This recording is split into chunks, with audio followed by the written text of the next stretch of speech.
Oui, donc effectivement, je suis chercheuse à l'IFREMER depuis 2013, et ça fait 8 ans que je suis à Lorient. Je travaille surtout en dynamique des populations exploitées, donc dynamique des populations de poissons exploitées, dynamique des écosystèmes exploités aussi. Je fais surtout de la modélisation et de l'analyse de données. Et donc là, aujourd'hui, l'idée, c'est de parler un peu de gestion écosystémique en illustrant un peu le propos par des résultats du projet Seawise, qui est un projet européen qui s'est terminé en fin d'année dernière, qui était un gros projet. Mais voilà, il sert vraiment à illustrer les concepts qu'il y a derrière la gestion écosystémique des pêches et à essayer de comprendre un petit peu les enjeux et les difficultés qu'on a autour de ça. Donc je vais commencer par définir ce qu'est la gestion des pêches, on va dire entre guillemets classique, donc non écosystémique s'il y en a une, qui en fait revient à gérer les ressources halieutiques. Donc les ressources halieutiques, c'est les ressources de poissons, d'espèces marines qu'on exploite pour les consommer. Et donc la gestion des ressources halieutiques, ça revient en fait à réguler en grande majorité à réguler les prises des pêcheurs de façon à permettre aux populations de poissons de se renouveler pour pouvoir assurer la pêche future. Donc pour ça, il faut comprendre un peu le fonctionnement des populations de poissons, savoir dans quel état elles sont, ces populations, pour pouvoir après en déduire combien on peut en pêcher tous les ans. Donc comprendre le fonctionnement d'une population de poissons, c'est donc en saisir les différentes étapes de vie et la façon dont les différents mécanismes se répercutent sur les quantités totales de poissons qui sont disponibles. Donc là, c'est juste un petit schéma du cycle de vie d'un poisson, donc avec la reproduction, production d'œufs et larves, dont une partie survivent pour donner des juvéniles. Donc c'est après, quand les juvéniles rentrent dans la phase adulte, on va dire, du stock de poissons, on appelle ça le recrutement. Et ce stock de poissons-là, il meurt par mortalité naturelle, par prédation et bien sûr par la pêche. Et les prises de pêche sont fonction de l'intensité de pêche qui est appliquée à ce stock-là. Donc tout ça, on l'étudie de manière qualitative, on va dire, mais on est obligé de l'étudier aussi de manière quantitative.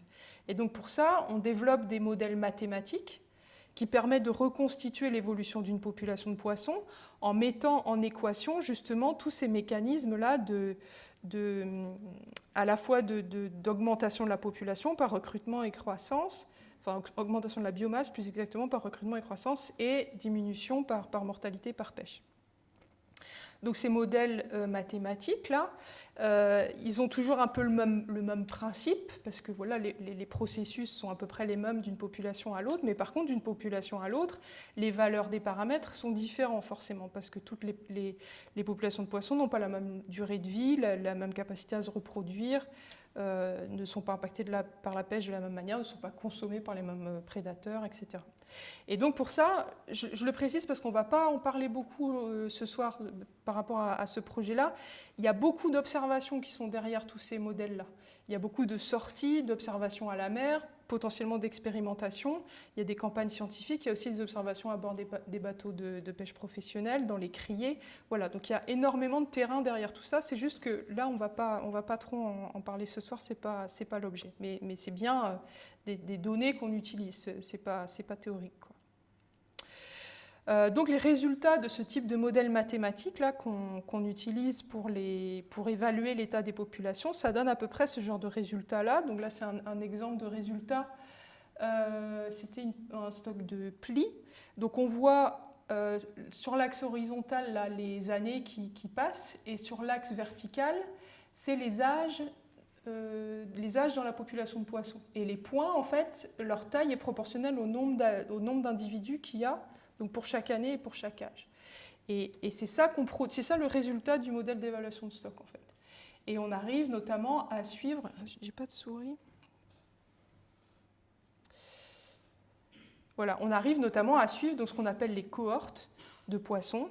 Donc quand on a des gros recrutements, des arrivées de nombreux petits poissons une année donnée, bah on arrive à suivre ces cohortes dans le temps, là, au fur et à mesure qu'elles vieillissent, et c'est elles qui vont se retrouver beaucoup dans les captures, dans les débarquements des pêcheurs.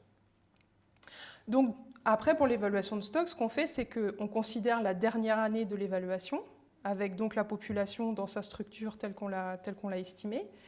Et sous réserve d'un certain nombre d'hypothèses, on extrapole les résultats à l'année suivante et encore à l'année suivante. On fait ce qu'on appelle des prévisions à court terme.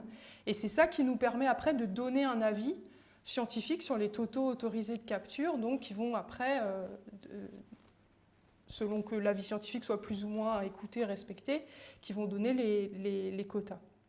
Donc ça, c'est un peu le mode de gestion principal de la gestion des pêches classiques, c'est la limitation des prélèvements en fait.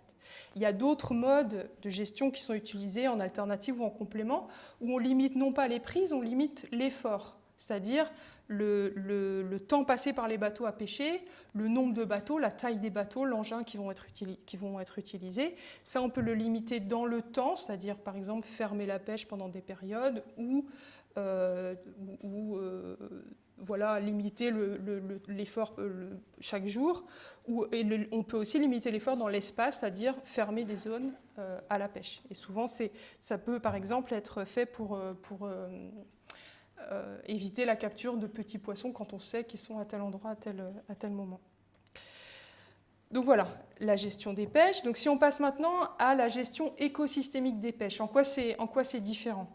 Donc c'est différent dans le sens où dans le concept de gestion écosystémique, en fait, on considère que la pêche, elle impacte d'autres compartiments de l'écosystème, et pas que les poissons qui sont exploités.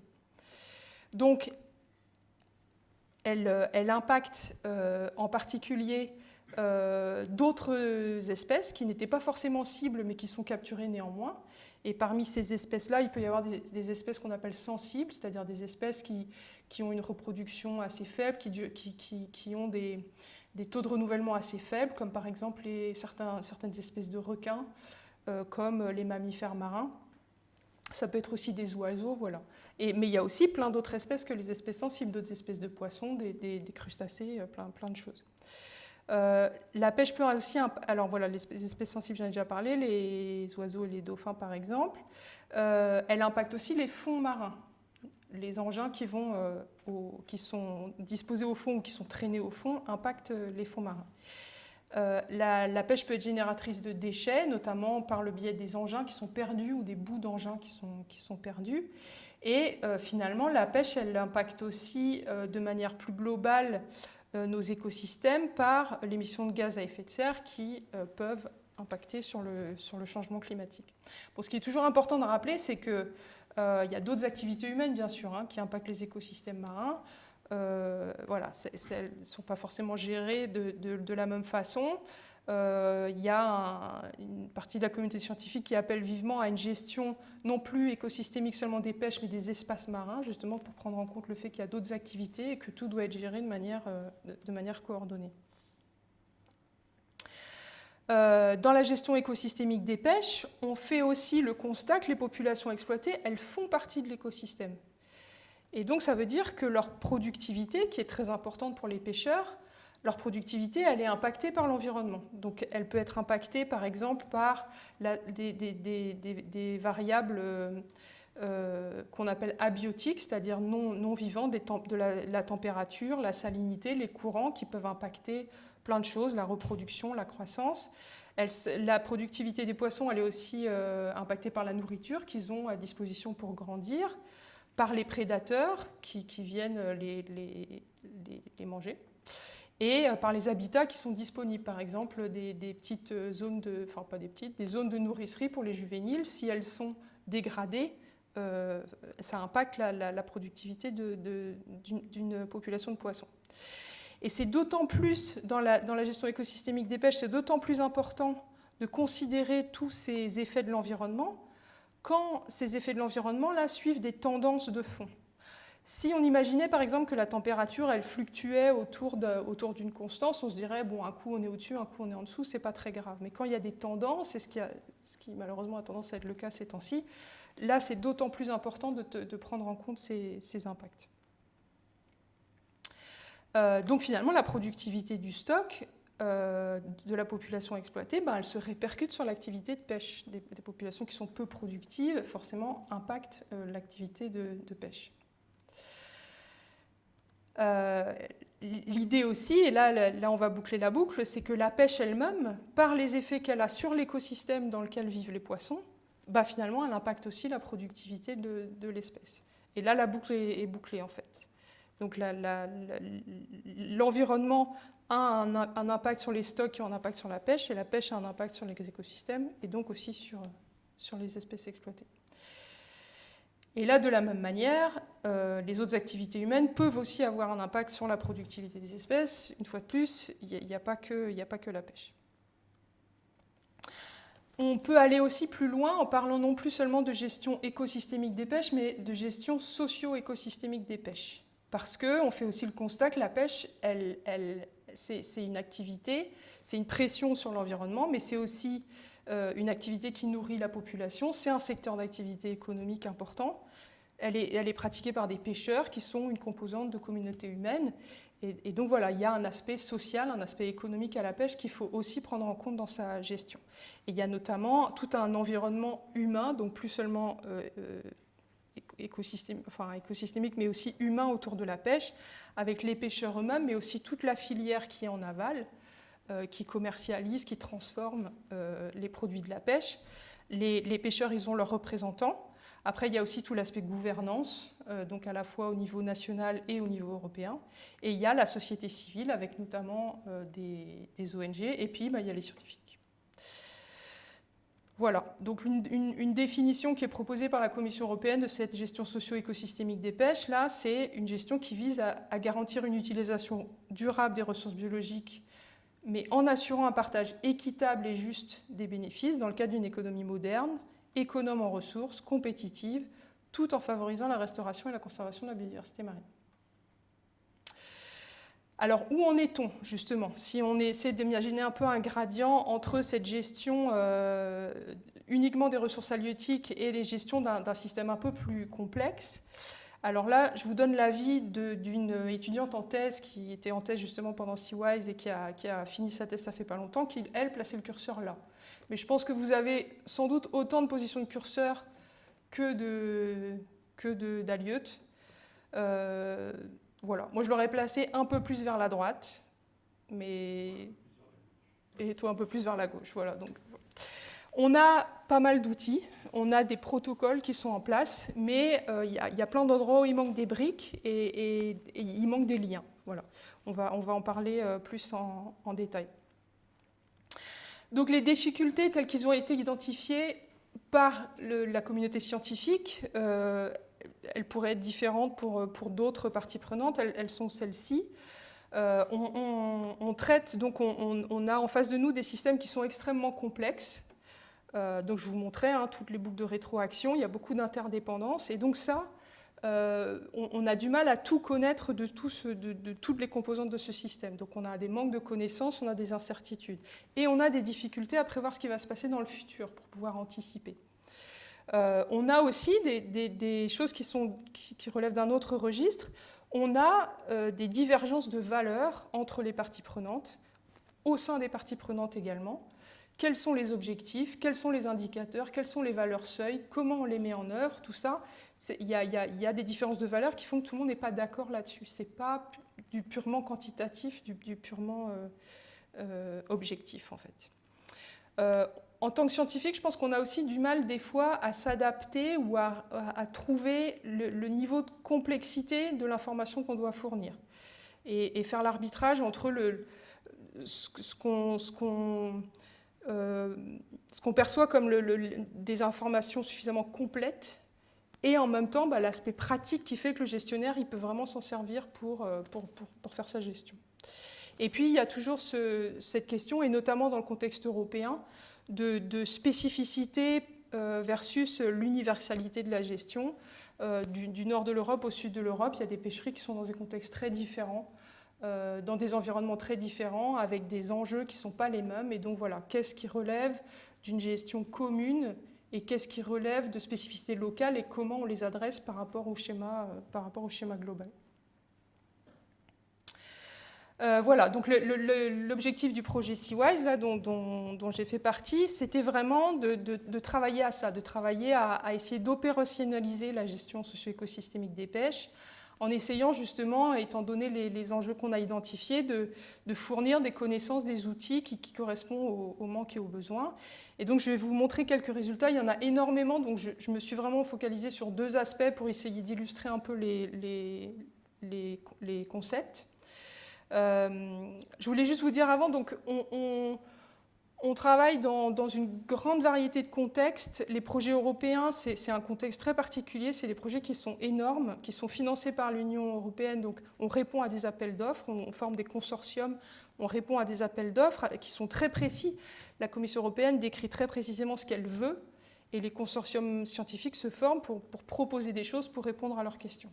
Là, ce consortium-là, qui est celui qui a gagné, il y avait 12 pays et 24 instituts universités qui se sont assemblés pour faire cette proposition-là. Le projet, il a duré 4 ans. Il y a forcément toujours dans ces projets européens une implication de la filière pêche. Là, c'était vraiment au niveau européen, donc c'était les conseils consultatifs des pêches qui étaient impliqués, qui sont déjà des instances multi-pays.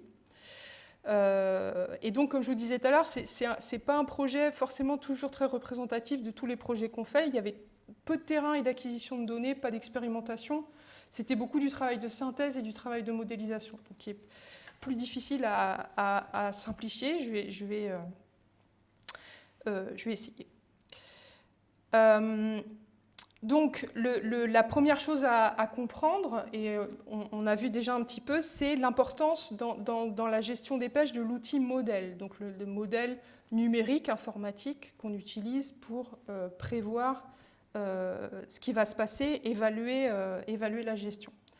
Donc en gros, c'est un ensemble d'équations mathématiques qui sont mises en œuvre dans un code informatique par des allieuses, par des scientifiques, et qui vont donc de modèles relativement simples qui concernent une population, comme le modèle dont je vous ai montré les résultats tout à l'heure, qui concernait une population pour faire son évaluation, à des modèles qui sont plus complexes parce qu'ils sont spatialisés, donc on voit ce qui se passe dans l'espace, parce qu'on prend en compte aussi les flottilles de pêche et leur interaction entre elles et avec les populations, parce qu'on a plusieurs populations de poissons qui se mangent les unes les autres, voilà. Et là, on arrive à des systèmes beaucoup plus complexes. Dans tous les cas, ces modèles-là, ils servent à produire des scénarios. Donc, si on regarde, par exemple, je vous ai mis des scénarios fantaisistes, un scénario sans pêche, un scénario pêche comme ci, un scénario pêche comme ça. Et voilà, si on prend notre modèle avec une population, on va avoir l'évolution de cette population là au cours du temps. Donc sans pêche, elle va monter, avec beaucoup de pêche, elle va descendre, et puis sinon, elle va être à peu près stable. Et puis si on rajoute de la complexité et donc 2 autres populations de poissons qui se mangent les unes les autres, forcément, le fait qu'il y en ait une qui augmente, ça va changer ce que fait les autres. Et après, le dernier exemple, c'est avec des flottilles de pêche. Et là, on voit, sans pêche, forcément, elles n'ont pas de débarquement. Mais par contre, si elles commencent à pêcher beaucoup, là, elles débarquent, mais elles tombent à zéro quand il n'y a plus de poissons à pêcher. Donc voilà, c'est ça un peu l'utilisation qu'on a de nos modèles de gestion. Faire des scénarios et après choisir les mieux ou les moins pires. Donc comme je disais, il y a plusieurs niveaux de complexité de modèles. Donc il y a les modèles d'évaluation de stock que je vous ai montrés. Ceux-là, on les projette sur 2 ans.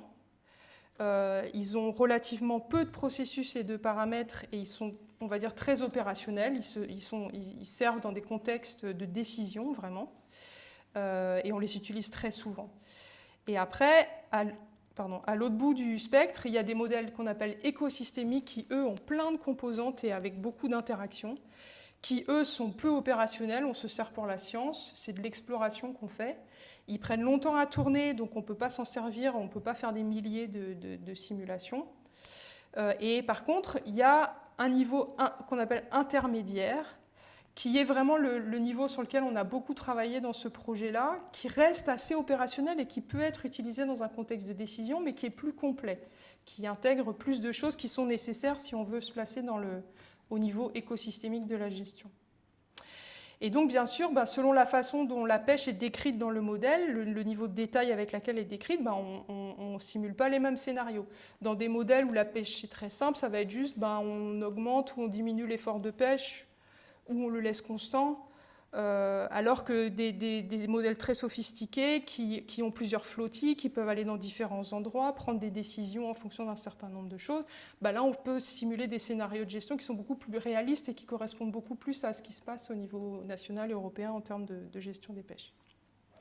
Mais le truc, c'est qu'on ne peut pas tout avoir, en fait. S'il y a des compartiments qui sont sophistiqués, souvent il faut que les autres restent simples parce que sinon tout ne marche pas en même temps. Et c'est un peu ça notre problème.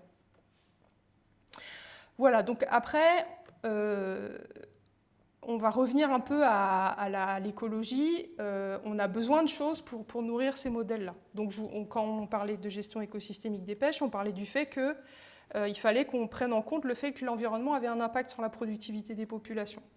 Donc ça, on peut l'aborder de manière très qualitative, avec des visions un peu synoptiques, en se disant, voilà, avec tout ce que les scientifiques ont fait, avec ce que nous, on peut faire, c'est quoi les tendances globales? Donc là, je vous ai mis des exemples de résultats, par exemple, sur l'effet de la température sur la croissance du hareng.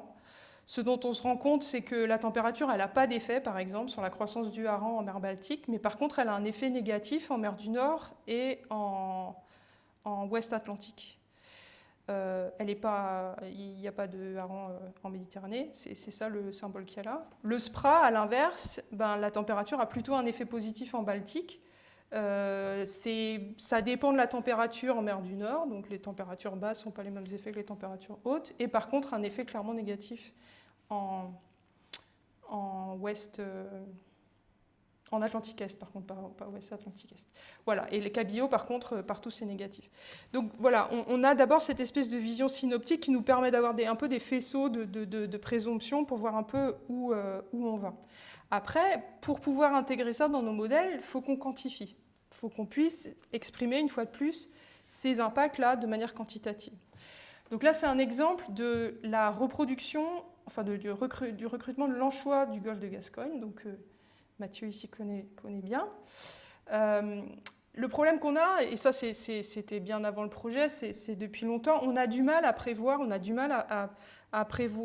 à modéliser le recrutement, c'est-à-dire l'arrivée de juvéniles d'anchois. Enfin d'anchois ou de plein d'autres poissons, mais encore plus pour les petits pélagiques. Pour une biomasse donnée, pour une quantité de parents donnée, en fait, on peut avoir ce niveau de recrue comme ce niveau de recrue. Donc, clairement, il n'y a pas que le nombre de parents, de reproducteurs qui compte, il y a plein d'autres choses qui comptent. Donc là, l'idée, c'est d'essayer de voir si avec l'environnement, on n'arrive pas à un peu mieux prévoir le nombre de recrues, un peu mieux l'expliquer d'abord et le prévoir après. Donc là, par exemple, dans le projet, les collègues espagnols, basques, ont réussi à mesurer un effet de la turbulence au niveau de la surface de l'eau et de l'upwelling, c'est-à-dire du flux montant d'eau, avec un effet négatif dans un sens, un effet positif dans l'autre. Voilà, ils ont réussi à quantifier ça. Et donc, s'ils rajoutent ces effets-là dans leur modèle, ils peuvent comparer la capacité de leur modèle à expliquer les données. Donc, les données sont en noir. Le modèle bleu, c'est qu'avec le nombre de parents. Et le modèle rouge, c'est avec aussi l'effet de l'environnement. Et une des premières choses que vous voyez, c'est que c'est hyper dur à l'œil nu de savoir lequel est le meilleur. Et donc pour ça, on a aussi des indicateurs statistiques qui nous permettent de déterminer, quand ce n'est pas du tout évident comme ça, quel modèle explique le mieux les données.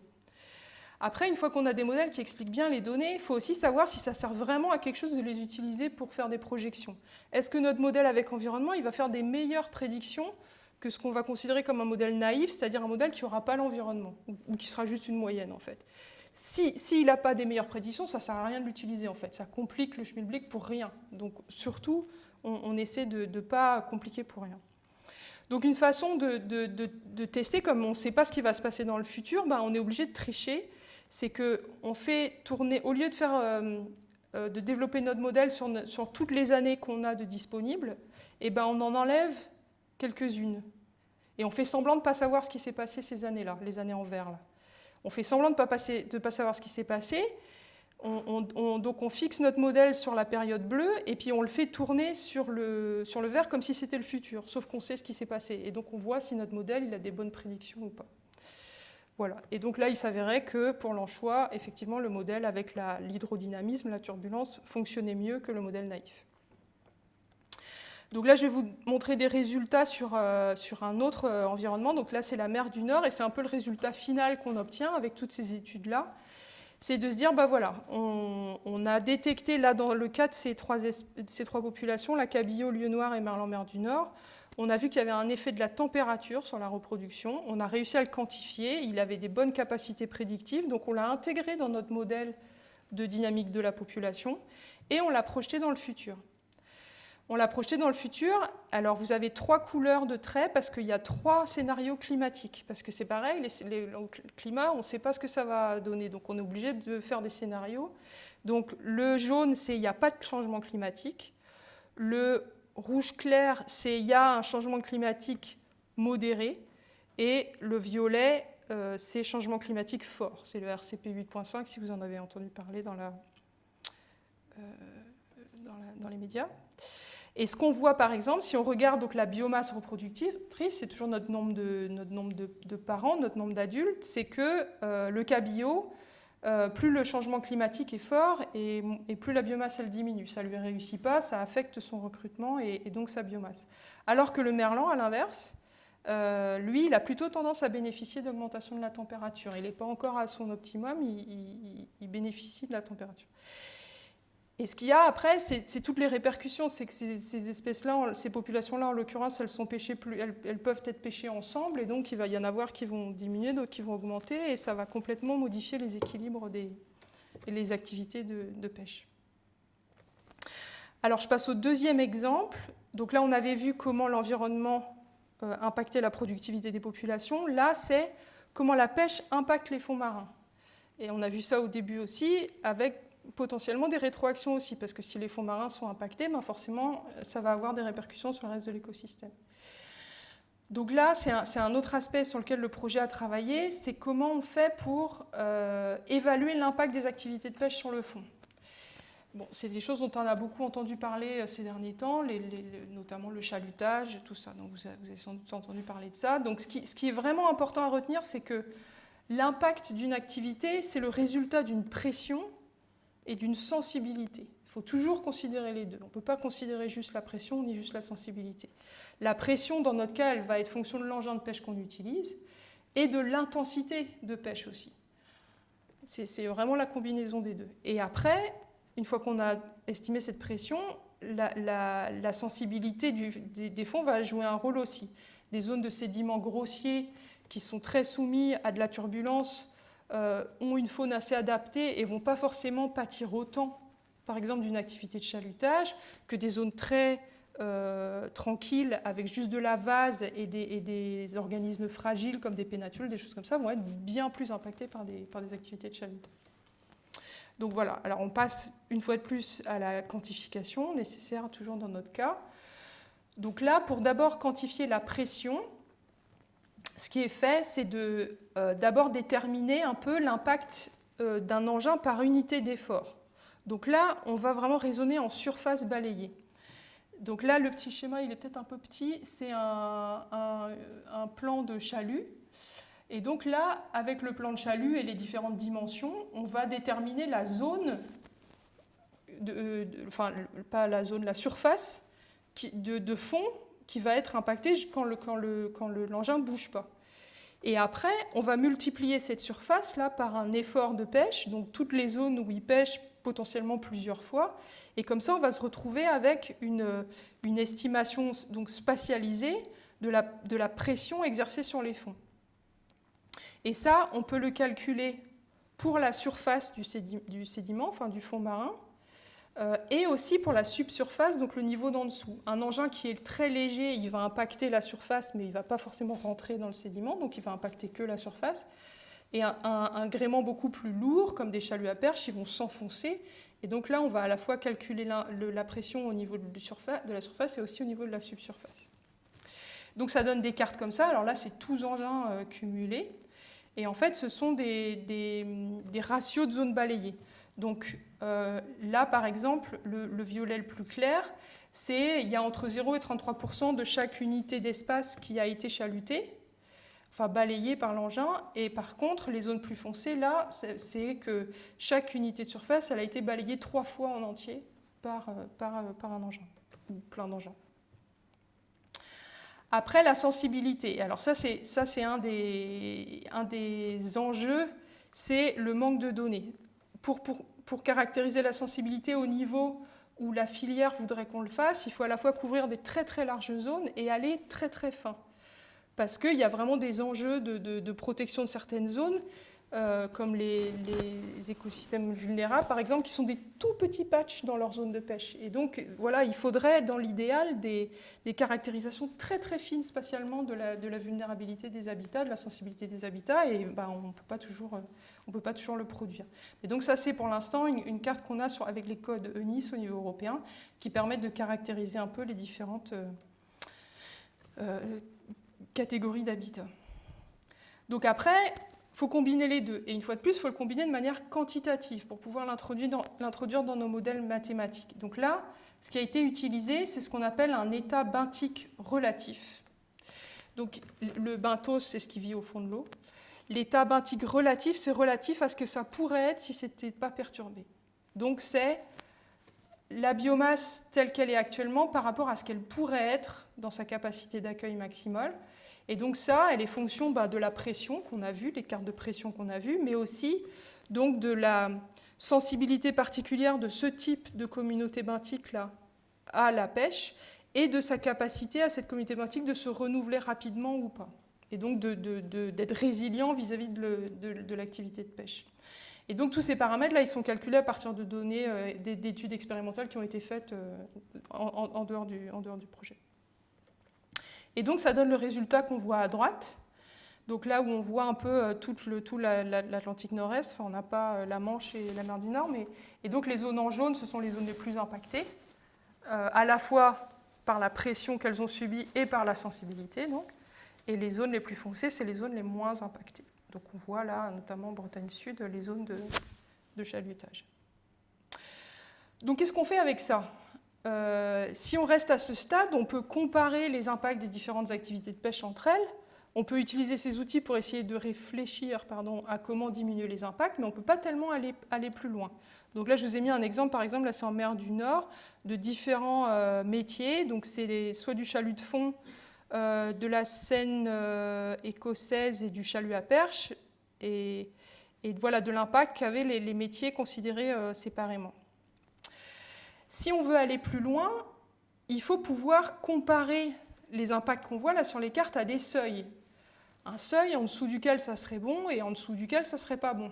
Pour la gestion, on a besoin de ce type de choses-là. Sauf que ces seuils-là, ils ne sont pas forcément faciles à définir, ni conceptuellement, ni quantitativement. Et souvent, dans les réglementations, on a des termes de ce style-là. Il faut que les choses soient en bon état, il faut éviter les dommages sérieux, les dommages irréversibles, les effets néfastes significatifs, rester dans des limites écologiques sûres. Sauf que derrière tout ça, il faut mettre des chiffres, en fait. Et c'est un travail à la fois scientifique, mais il y a aussi une question de valeur. Comment on traduit des objectifs en quantitatif, finalement, il y a aussi une question de valeur. Et il y a tout un gradient, y compris dans la communauté scientifique, entre il faut conserver un état pristine ou il faut juste éviter les dommages irréversibles, et plein d'intermédiaires entre les deux. Et donc tout ça, mathématiquement, ça se traduit par différentes options. Donc je vous en ai montré quelques-unes ici. Donc tout à gauche, c'est voilà, ça c'est les fluctuations naturelles d'un écosystème pas perturbé. On va se dire que le seuil acceptable, c'est la limite basse des fluctuations naturelles. On peut se dire aussi, voilà, ça varie, mais sans jamais être des différences trop significatives. Donc le premier niveau de différence significative, ça va être ça notre seuil. Le plus facile, c'est quand on a des optimums comme ça. C'est le cas pour le rendement maximum durable. Un optimum, c'est facile, on fixe le seuil au sommet. Et puis après, il y a aussi des notions de jusqu'à où on peut aller pour que si on arrête, l'écosystème il arrive quand même à récupérer. Voilà, donc c'est des façons différentes de transformer ces objectifs en mots là, en objectifs quantitatifs. Là, pour les impacts sur les fonds marins, c'est cette option-là qui a été choisie, c'est on prend la limite basse de la fluctuation naturelle. Et donc ça, par rapport à notre RBS, là qu'on a calculé tout à l'heure, ça veut dire RBS égale 0,8. C'est ça qu'on trouve. Donc voilà, une fois qu'on a ça, eh ben, on peut calculer la proportion de nos habitats qui est dégradée, qui est en dessous de cette valeur-là. Et là, ça c'est tangible pour la gestion. C'est comment on fait pour qu'on ait des proportions minimum d'habitats qui soient en dessous de notre valeur. Et là, c'est par exemple un exemple de Golfe de Gascogne et mer Ibérique. Donc pour chaque catégorie d'habitat, alors là c'est vraiment des grosses catégories d'habitat, et ben on a la proportion, enfin la fraction qui est au-dessus du seuil, qui est bien. Et voilà, avec donc des habitats où on a 96% bien. Je ne vais pas dire en bon état, parce que c'est pas vraiment ça ne correspond pas. Et puis il y en a qui sont plutôt qu'à 60-62% de bien. Voilà, donc c'est un peu les apports que des projets comme ça peuvent fournir à essayer de donner des outils pour objectiver, pour quantifier, pour pouvoir aider la gestion à prendre des décisions. Donc dans ce projet-là, il y a plein d'autres choses qui ont été traitées. Donc nous, on a vu un peu conserver les stocks ou populations, on a vu un peu conserver les habitats, mais il y avait aussi conserver la biodiversité, minimiser le changement climatique, soutenir les communautés, avec notamment des indicateurs d'emploi, assurer la viabilité économique. Et là, je vous donne juste pour finir un exemple de résultats avec vraiment les projections finales du golfe de Gascogne, où on met tous les critères ensemble. Chaque couleur correspond à des critères, ils sont juste sommés. Et après, on fait ça pour nos 3 scénarios climatiques et pour tous les scénarios de pêche qui ont été testés dans le modèle. Et là, c'est un peu compliqué à détailler, mais ce que je veux que vous reteniez, c'est que là, la décision, ça a été de sommer les résultats de tous les critères. Ce n'est pas pondéré, on donne la même importance à tous les critères. Mais après, le gros enjeu, et ça, c'est plus vraiment un enjeu scientifique, c'est est-ce que vraiment tous les critères ont la même importance? Ou est-ce qu'il faut donner des coefficients de pondération différents? Et lesquels, en fait? Est-ce que la biodiversité, c'est plus que les communautés? Est-ce que les stocks, c'est moins bien que la diversité? Voilà. Et ça, nous, on peut, si on nous dit quoi mettre comme pondération, on peut fournir les résultats aux gestionnaires, mais on n'est pas, a priori, ceux qui doivent choisir ou pas tout seul en tout cas, ou il faut nous donner des guidelines, enfin voilà, choisir ces facteurs de pondération. Voilà, je m'arrête là.